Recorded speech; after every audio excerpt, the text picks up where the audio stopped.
Imagine a boxing legend like Bernard Hopkins, with a career spanning nearly 3 decades, admitting that his most famous wins came down to nothing more than perfect timing. It's a jaw-dropping confession that flips the script on what we think we know about greatness in the ring, but here's where it gets controversial. Could it be that some fighters are simply untouchable in their peak? Let's dive into Hopkins' reflections and unpack why this admission might just challenge how we view boxing history. Looking back on his storied professional journey, Bernard Hopkins once pinpointed the absolute top opponent he squared off against during his 28-year run from 1988 to 2016, racking up an impressive 55 victories along the way. To make this clearer for newcomers to boxing, Hopkins wasn't just collecting wins, he was a master strategist who adapted his style over decades, proving that longevity and cunning can outlast pure power. Born in Philadelphia, Hopkins claimed world titles at both middleweight and light heavyweight divisions, cementing his legacy as a versatile force. A standout moment came in 2004 when he secured the undisputed championship at 160 pounds by outmaneuvering the charismatic Oscar de la Hoya, a victory that showcased Hopkins' ability to blend defense with precise counterattacks, much like a chess grandmaster anticipating every move. And this is the part most people miss. Hopkins etched his name indelibly into the sports annals by dethroning WBA light heavyweight champion Bebet Shumenov at age 49, becoming the oldest world champion ever and even surpassing a record he'd set just a year prior. For beginners, this highlights how mental sharpness and ring savvy can trump age, turning what might seem like a physical decline into a triumph of experience. But let's get to the heart of his candid revelation. During an interview with The Ring magazine, Hopkins reminisced about one of his key triumphs, contrasting it with facing Roy Jones Jr. during the latter's heyday, a matchup that occurred 17 years before their rematch.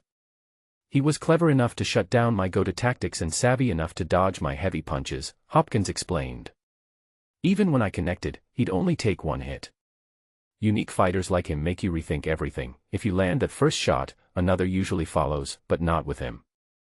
Hopkins went on to praise Jones as the complete package: elite boxer, impenetrable defense, and lethal offense.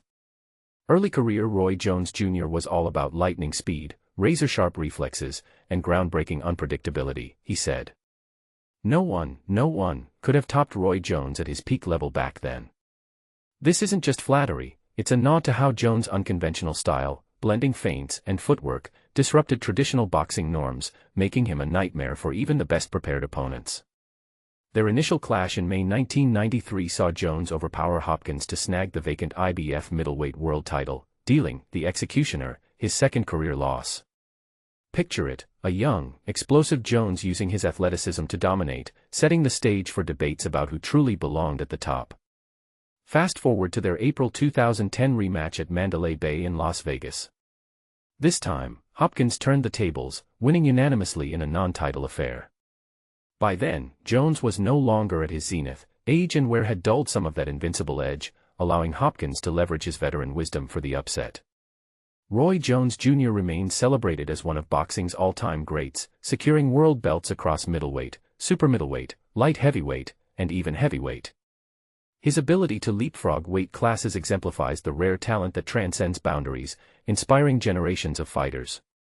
But here's the controversial twist: Hopkins' admission implies that his victory over Jones hinged purely on timing, facing him when the star wasn't shining as brightly. Does this diminish Hopkins' achievement, or does it elevate Jones to mythical status? Some fans argue it proves Hopkins' genius in picking his moments, while others see it as a humbling reminder that true supremacy is fleeting. What do you think? Was early Roy Jones truly unbeatable, or is there a fighter out there who could have cracked his code? Share your takes in the comments. Let's debate if timing really trumps talent in the sweet science of boxing.